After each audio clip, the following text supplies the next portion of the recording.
Assalamualaikum warahmatullahi wabarakatuh. Apa kabar Mas Tony Rosid? Waalaikumsalam warahmatullahi wabarakatuh. Kabar sehat Pak Ihsan? Ya salam. Apa kabar pagi ini Mas Tony ini? Sudah ada 20-an negara ini yang mendengar kita ini pagi ini. Ada di Israel juga Mas Tony. Dan Oke, Ukraina itu ya. yang Nggak tahu di Iran dengan nih. Netanyahu ya. Ah, tapi dia nyahok-nyahok bahasa kita. Lain lah, biarin aja gitu.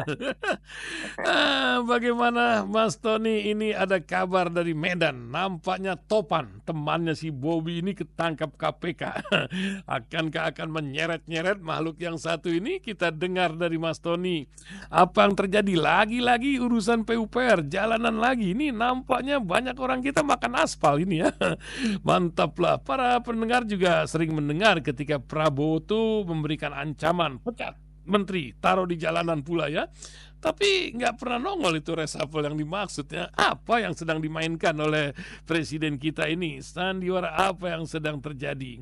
Dan juga ujuk-ujuk Mahkamah Konstitusi membuat keputusan, membuat anggota parlemen dan para partai akan merapatkan barisan. Pisah sana, atur sini. Orangnya itu juga, tapi sistemnya berubah. Apakah bisa diharapkan perubahan sistem, jaminan terhadap tingkat kualitas pemilu kita? Mungkin Mas Tony bisa sampaikan. Yang terakhir, ini baru selamat nih Hari Bayangkara buat para pejuang di kepolisian. Tapi apa yang terjadi di kepolisian? Ini ada kontras bilang baru saja data 1020 perundukan oleh kepolisian terhadap para anak bangsa. Dan juga polisi diharapkan jangan seperti negara maju, harus rasakan penderitaan rakyat. Ya mungkin Mas Tony bisa kasih literasi buat kita semua dalam sebuah bincang kita pagi hari ini dari Aceh sampai Banyuwangi terus mendengarkan Anda. Silakan Mas Tony. Baik Pak Ihsan dan seluruh pendengar Asil dimanapun berada. Kita mulai dari Medan dulu ya, Sumatera Utara. Jadi terkait dengan PUPR, Pak Ihsan, Kadis di Indonesia itu kan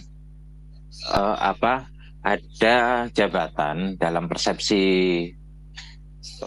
publik, terutama persepsi para pejabat itu ya, ada yang seksi, ada yang kurang seksi, ada yang nggak seksi, kan itu. Yang seksi Pak Ihsan itu adalah dinas PUPR, dinas SDM, itu seksi sekali. Ya, dinas-dinas ini, kalau dinas SDM kan itu ada dinas yang di wilayah yang ada tambangnya, karena di situ uangnya besar. Tapi orang-orang ini adalah orang-orang yang dekat dengan kepala daerah, entah itu bupati, entah itu wali kota, entah itu gubernur, ya presiden juga gitu, adalah orang kepercayaan. Ya, jadi itu diakui sendiri oleh Bobby. Jadi ini adalah salah satu dari sekian orang yang dibawa oleh Bobby dari wali kota, semenjak beliau jadi wali kota, kemudian jadi gubernur Sumatera Utara. So, orang-orang seperti ini itu adalah orang-orang yang sangat dipercaya oleh atasannya, orang yang bisa diandalkan, kemudian orang yang cukup dekat ya, cukup dekat. Karena dekat itu bisa diandalkan, maka bisa dipercaya, orang seperti ini. Nah, tetapi kemudian, dan ini tidak hanya berlaku di Sumut, tapi ini di hampir semua tempat ya. Saya tidak pernah mengatakan semua, tapi hampir semua tempat ya. Di semua tempat, hampir semua tempat itu ini akan menjadi sesuatu yang seksi dan kemudian menjadi andalan ya bagi pihak-pihak tertentu untuk komunikasi, karena di sini uangnya gede, infrastruktur itu gede sekali Pak Ihsan gitu loh. Dia bangun sekolahan pakai PUPR sampai sekolah itu, meskipun anggarannya mungkin di dinas pendidikan, apalagi jalan gitu kan, sekali bangun 100 M, 200 M dan sebagainya, jembatan besar sekali itu. Hanya apalagi kalau kemudian ada proyek-proyek yang lebih besar, ini uang besar, tentu hubungannya dengan orang-orang besar, dan orang-orang besar itu dalam pengertian uangnya besar, dan orang-orang yang uang besar itu lobbynya juga kuat. Disinilah kemudian terjadi. Jadi ini apa saja gitu. ya. Relevan ini apa saja, ya. Hmm. Yang lain, jadi gini Pak Ihsan, ini umum lah semua kita tahu, rata-rata ya itu ada namanya dana komando, ya itu rata-rata sekitar 10% lah mereka diminta gitu. Ya tinggal kemudian KPK, Kejaksaan, terutama KPK lah. KPK itu membidik yang mana, bidik semuanya, atau cuma 1 atau 5 atau cuma 10 ya itu bergantung. Bisa dilacak sebenarnya. Ya, bisa dilacak itu kan pengusahanya siapa. Terus kemudian hubungan pengusaha ini sama PUPR-nya, PUPR punya orangnya, siapa dan sebagainya. Ini mudah sebenarnya. Ya sekarang begini logikanya Pak Ihsan, orang memberikan, kalau soal lelang itu bisa dikondisikan. Orang memberikan proyek kepada besar kepada orang lain, misalnya proyek 100M, masa sih nggak ada cipratan? Kan itu. Wah, dapat cipratannya 1%. Ini Indonesia loh. Ini bukan Amerika, ini bukan Eropa Barat, ini bukan juga Saudi, gitu. Tapi ini Indonesia. Ya, di mana bagi-bagi itu seringkali terjadi secara sistematis dan rapi, terstruktur, berjamaah. Kan? Jadi kalau ada istilah dalam undang-undang pemilu itu sistematis, terstruktur, masif, ini sebenarnya justru terjadi di korupsi hampir di semua lini. Nah, korupsi itu tidak sendiri, korupsi itu sistematis, terstruktur, masif. Sistematis itu apa? Ya direncanakan betul detailnya. Terstruktur apa? Melibatkan banyak orang, melibatkan banyak orang-orang yang ada di struktur. Masif itu artinya apa? Iya, dilakukan terus-menerus dan banyak hal yang hampir semuanya itu dilakukan hampir, sekali lagi hampir.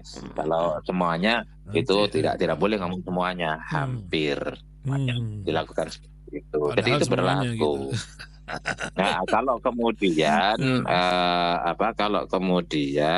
sekarang ada topan, nanti ada topan yang kedua, ada topan yang ketiga, tapi setahun lagi, setelah 6 bulan lagi, padahal topan-topan ini banyak.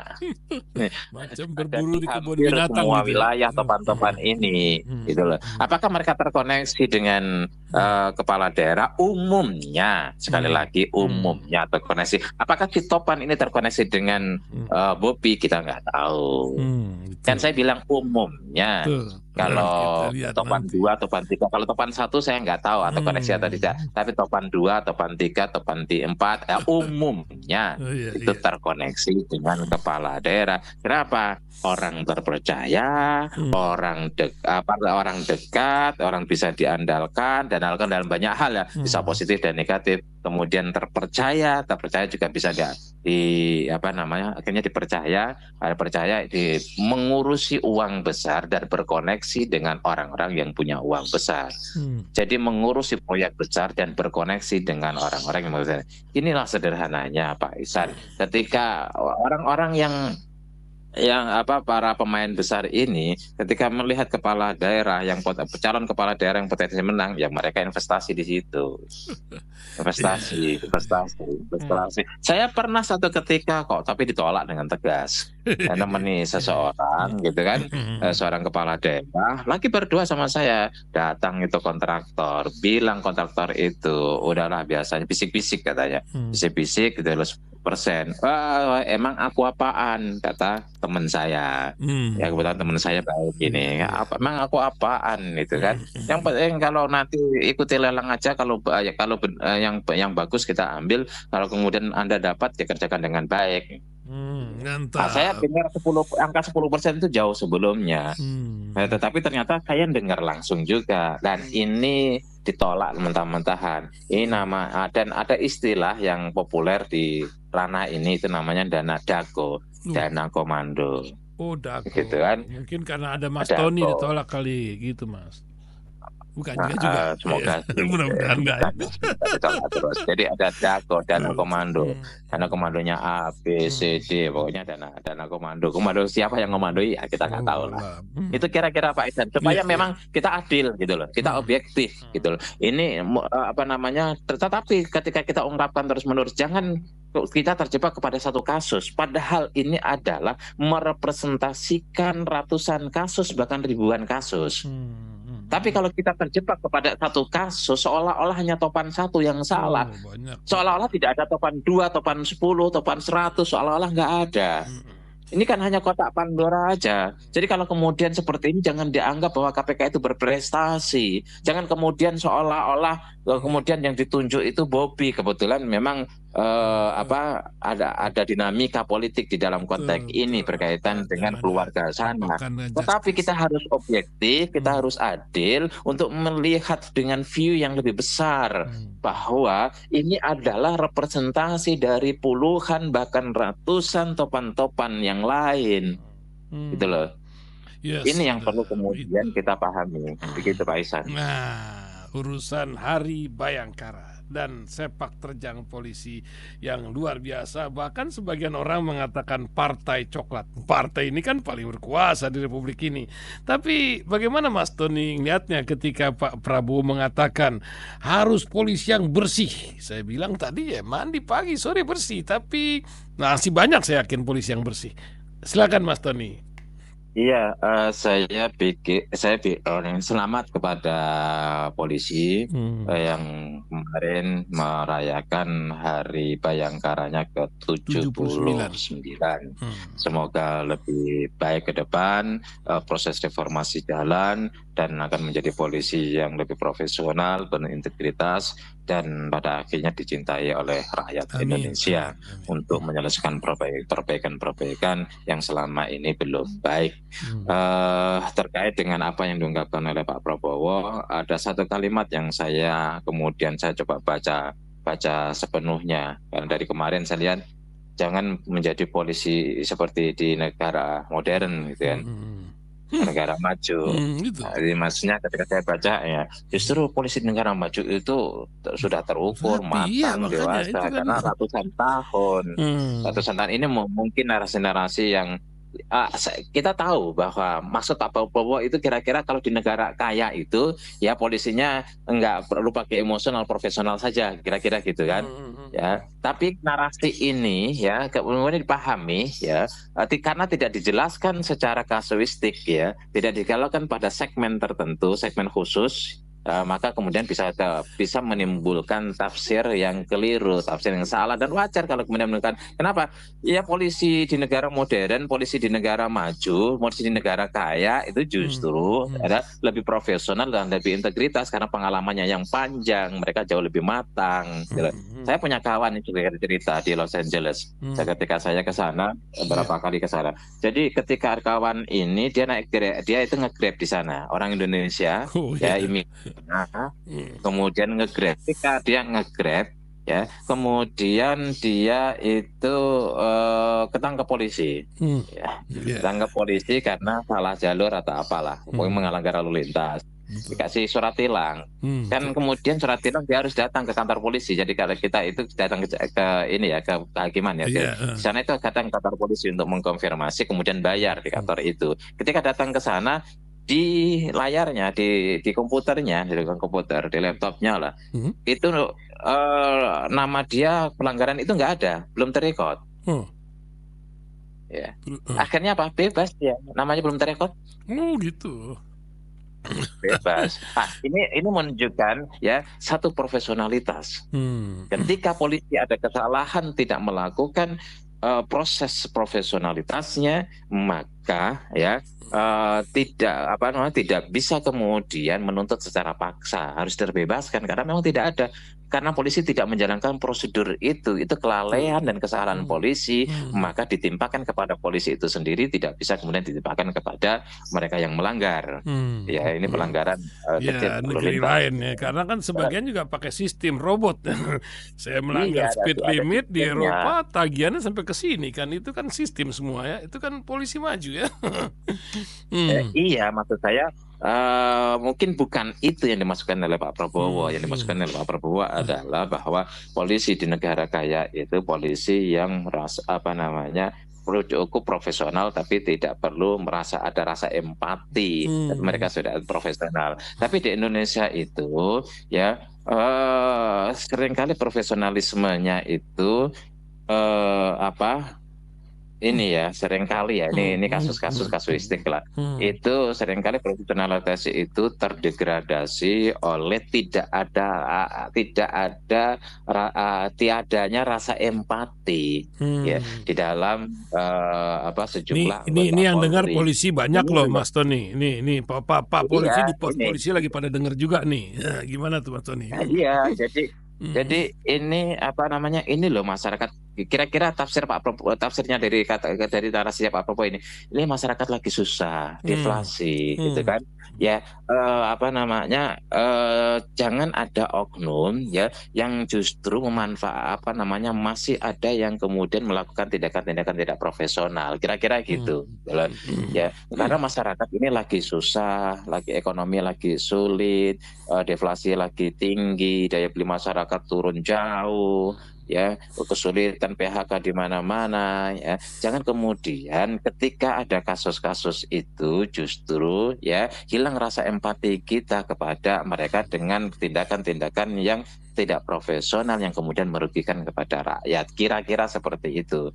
Jadi jangan lagi ada oknum-oknum gitu yang kemudian tindakan-tindakan tidak profesional yang sehingga kepada rakyat. Ya, kira-kira itulah percaya. Kemudian ditutup oleh Pak Prabowo ya dalam narasinya, jadilah polisi yang bersih. Selama ini polisi sudah mulai kinerja mulai membaik gitu kan. Lanjutkan itu dan semakin ke depan semakin baik, semakin profesional, semakin bersih dan semakin ditangguh, semakin dicintai oleh rakyat. Itu kira-kira Tapi memang seringkali ya kadang-kadang Pak Prabowo itu saking semangatnya gitu kan.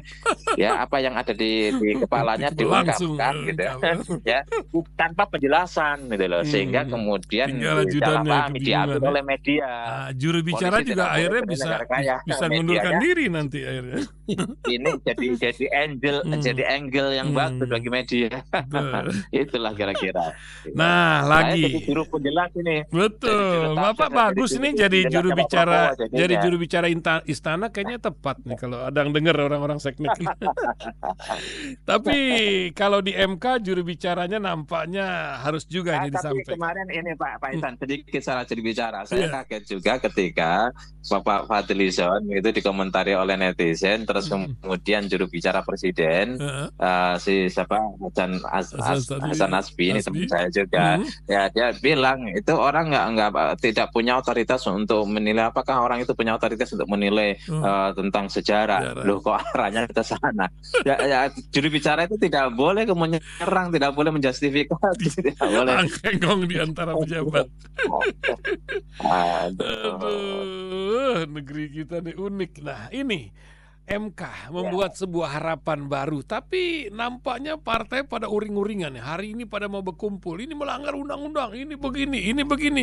Tapi kan balik-balik ke orangnya juga sama pejabatnya. Bagaimana Mas Tony lihat? Apakah bisa ada perubahan membaik diharapkan dari putusan ini atau cemana Mas tadi? Jadi ya lagi-lagi ada tindakan komunikatif, ada tindakan itu yang namanya instrumental. Apa yang dilakukan oleh DPR itu kan instrumental itu. Artinya itu sebagai instrumen untuk menyalurkan kepentingan mereka. Itu aja, politisi kan kemudian harus kita pahami seperti itu. Itulah panggung depan. Panggung depan itu instrumen. Yang hakikat itu panggung belakang. Yang nyata, yang sesungguhnya itu panggung belakang. Jadi Pak Ihsan gitu loh. Itu intinya kan ingin protes gitu loh. Kenapa yang kamu undur itu kan gugatan ke MK nomor 135 kan. Yang kamu undur 2 tahun kenapa DPRD Lu nggak undur kami juga butuh, jangan Panjang. dipikir kami itu nggak butuh. Kira-kira Jabatannya gitu panjang lah. tanpa pemilu kan, Enak 2 betul, tahun. 2 tahun. Lumayan itu Wah, ya. 2 tahun itu, wah Lumayan banyak. gitu. Mereka kalau jelang-jelang pemilu itu, waduh, itu antara hidup mati. Jadi lagi apa enggak, keluar duit banyak lagi, kerja lagi, habis-habisan. Duit yang sudah dikumpulkan dikeluarin, sampai kemudian minta sumbangan sana sini, pinjam sana sini, kemudian dikembalikan setelah jadi. Iya kalau jadi, kalau nggak jadi, wah itu masa-masa yang transisi betul ketika pemilu itu. Masa transisi, masa kegalauan gitu loh. Masa ke ini, karena memang namanya jabatan yang menjadi anggota DPR itu kan powerful gitu kan. Ya powerful kalau kepada menteri-menteri, tapi kalau kepada presiden nggak bisa, mau di PAW kan gitu. Powerful kepada undang-undang ya bergantung eksekutif hasil undang-undang itu apa ya. Budgeting udahlah, tahu sama tahu kan gitu ya. Tapi kalau controlling nggak terjadi kecuali sama ya yang menteri-menteri lah gitu kan ya. Jadi Pak Ihsan ini lebih ke arah situ. Jadi kenapa nih? Saya lebih setuju itu ditindaklanjuti lagi, bahwa keputusan MK itu kan ada alasan Saldi Isra itu ya, supaya fokus bahwa kepala daerah itu tidak terkontaminasi isunya, identitasnya dan track recordnya serta apa yang ada di dalam dirinya itu oleh isu pusat. Jadi fokus. Jadi di daerah kemudian pusat jadi fokus. Ya, ini menurut saya cocok. Lebih cocok lagi misalnya kalau dibagi 3. 3 itu apa? Yang pertama Pilpres, yang kedua itu Pilkada, dan yang ketiga itu Pileg, DPR maupun DPRD. Supaya apa? Selama ini ya Pileg itu DPRD, DPR dan DPRD tidak teridentifikasi oleh masyarakat, kalah dengan isu Pilpres ya. Jadi siapa partai yang mendukung punya calon presiden, yaitu suaranya paling besar. Ya ini menurut saya jadi bias antara calon dengan partai, itu kan sesuatu yang beda. Antara calon presiden wakil presiden dengan calon anggota DPR itu kan berbeda. Sehingga kemudian di situ bias. Lebih bagus memang dipisahkan supaya teridentifikasi. Oh, ini calon anggota DPR A B C D. Oh, yang A ini pernah di penjara karena korupsi gitu kan. Kan masalahnya undang-undang kita memperbolehkan mantan koruptor itu nyalon lagi gitu. Oh, si ini pernah ini. Oh, si ini nggak pernah nampak kok di DPR, nggak pernah ngomong, padahal itu tugas DPR itu ngomong, tapi nggak pernah ngomong dia gitu kan.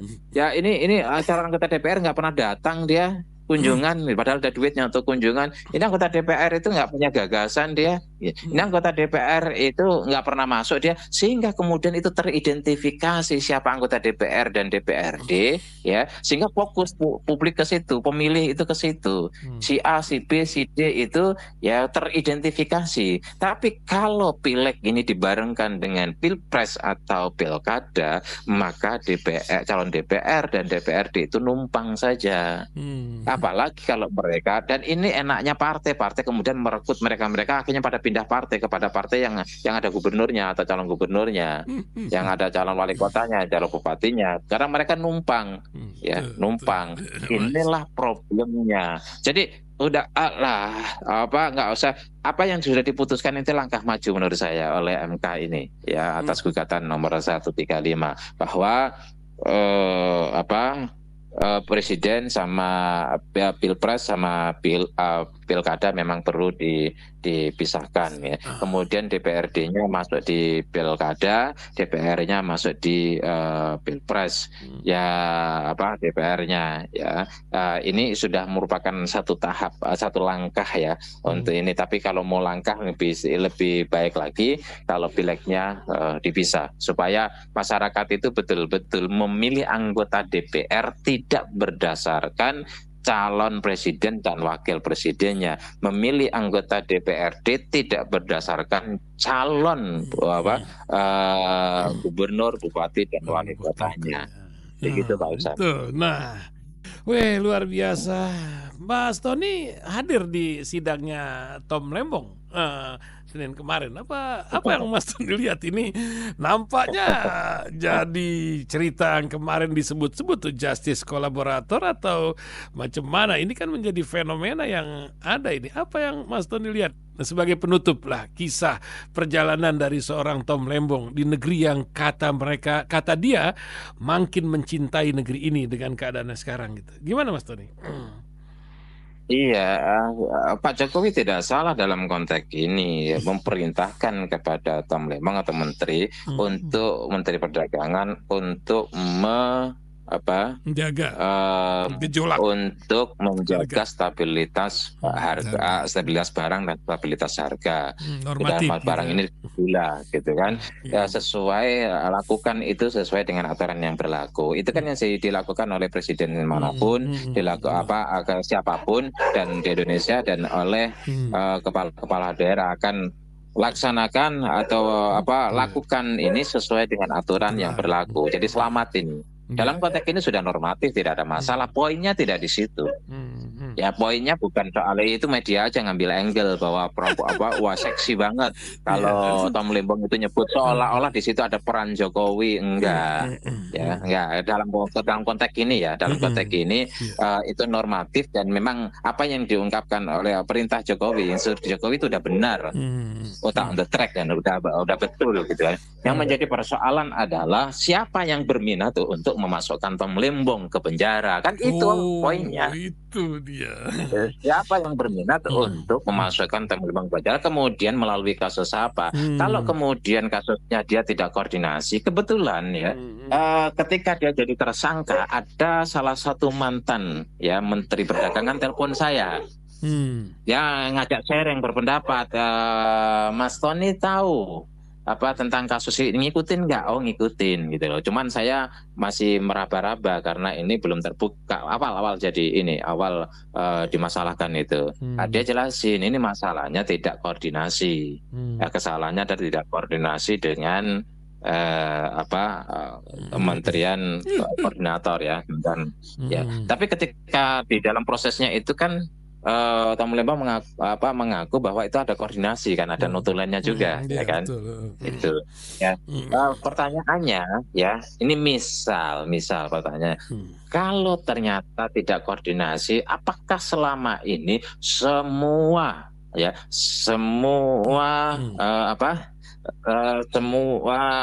menteri-menteri perdagangan itu ketika melakukan impor, apakah semuanya selalu dilatar belakangi atau selalu diawali dengan koordinasi dengan menteri koordinator? Kalau itu diawali dengan koordinasi, kenapa kok seringkali ribut antara menteri perdagangan dengan menteri pertanian? Apakah ini tidak menjadi sebuah indikator bahwa sesungguhnya tidak ada koordinasi sehingga menteri pertanian protes? Kalau sudah ada koordinasi, mana mungkin menteri pertanian protes? Kan kira-kira logikanya seperti itu. Kenapa itu tidak dilacak? Itu satu pertanyaan. Kalau kemudian yang kedua, penunjukan ya di luar perusahaan BUMN, pertanyaannya apakah menteri-menteri perdagangan yang lain itu juga mereka tidak menunjuk kepada perusahaan-perusahaan di luar BUMN. Kemudian yang ketiga itu ada keterlibatan Polri dan TNI, kooperasinya mendapatkan ya. Apakah sebelumnya menteri-menteri perdagangan sebelumnya dan sesudahnya ya itu tidak melibatkan TNI, kooperasi TNI Polri? Gitu ya, tidak melibatkan. Kemudian yang keempat itu kemudian ada kerugian 578 miliar. Dihitung dari apa? Dihitung dari pajak ya. Kemudian tidak pajak, kemudian biaya masuk dan sebagainya, biaya jual beli ya. Pertanyaannya gitu loh ya, apakah pajak-pajak mereka selama ini yang sebelum-sebelumnya, perdagangan sebelumnya ya itu beres? Ya. Jadi sekali lagi kita harus melihat sesuatu itu ya, itu komprehensif, itu adil, tidak pada fokus dan terkurung pada satu kasus ya, tetapi ya harus dilihat semuanya. Jadi kalau kemudian ya Pak Ihsan ya kalau lihat kebetulan ketemu di dalam kamar ada tikus itu, apakah kamar lain itu bebas dari tikus? Probabilitasnya itu. Ini menurut saya kita harus melihat ibarat Indonesia apa namanya Kementerian Perdagangan dalam semua program dan kinerja tugasnya itu satu rumah. Ya, satu rumah itu ya yang kemudian ada banyak kamar, kemudian diisi oleh banyak orang. Jangan kemudian lihat ketika ada satu orang, kemudian lihat fokus satu orang, padahal yang lain juga melakukan hal yang sama, kira-kira gitu. Kalau orang lain melakukan hal yang sama, kenapa harus satu orang ini persoalkan? Apalagi kalau kemudian kita lebih jauh lagi, yang kelima, kalau kita mau jauh lagi, gitu kan, ya, dihitung aja, gitu loh. Ketika seorang menteri menjadi menteri perdagangan itu, ada nggak kenaikan penghasilan? Oh iya. Harta kekayaannya nambah apa enggak? Kalau nambah itu ya undang-undang aset, undang-undang terbalik lah. Persoalannya tidak mungkin DPR itu menerbitkan itu, kena banyak yang kena. Jadi bahasanya gini, saya teringat apa yang dikatakan oleh Karl Marx itu. Jadi jangan dilihat Karl Marx-nya ya, tetapi apa yang diungkapkan. Jadi kalau kebenaran itu kan bisa dilihat dari manapun. Jadi kalau kita itu ketika monyet ini kata Marx ya, monyet itu tidak akan memotong dahan yang dia dudukin. Goblok gitu. Ya, ini saya tidak membandingkan monyet dengan siapapun, tapi ini saya mengutip kata Marx. Marx itu mengatakan ketika membuat kritik kepada kapitalisme bahwa monyet ini tidak akan dia memotong dahan ya yang dia dudukin, dia jatuh. Artinya apa ya? Secara ilmiah bisa kita jelaskan bahwa institusi manapun ya orang-orangnya itu tidak akan membuat aturan yang pada akhirnya menyerumuskan mengenai pada dirinya. Tidak menguntungkan, bukan hanya tidak menguntungkan, tidak menjebak dirinya atau tidak merugikan dirinya. Tidak mungkin sebuah institusi membuat sebuah aturan yang bisa dan berpotensi untuk merugikan dan menghancurkan dirinya sendiri. Nah, itulah undang-undang pembuktian terbalik, nggak mungkin terjadi. Iya. Wih, nampaknya waktu pula memisahkan kita nih, Bang Tony Rosid pagi hari ini. Ya, apa kalimat penutup dari seorang Tony Rosid, tulisan apa yang akan dimuat ditulis pekan-pekan ini, Mas Tony? Iya, tetap kita menjadi salah satu warga atau menjadi bagian daripada warga negara, ya. Tetap kita harus punya hak, tapi juga jangan lupa tanggung jawab kita untuk terus memberikan kontribusi kepada bangsa ini dengan cara peduli. Itu ya, sesuai dengan kemampuan kita di dalam mengekspresikan dan mengaktualisasikan kepedulian kita. Tidak boleh cuek, tidak boleh apatis, tidak boleh tutup mata, karena bangsa ini apapun yang diputuskan hari ini itu akan berpengaruh kepada nasib kita, juga nasib anak-anak kita di masa yang akan datang. Begitu, Pak Isan. Terima kasih, Mas Tony. Assalamualaikum warahmatullahi wabarakatuh. Waalaikumsalam warahmatullahi wabarakatuh.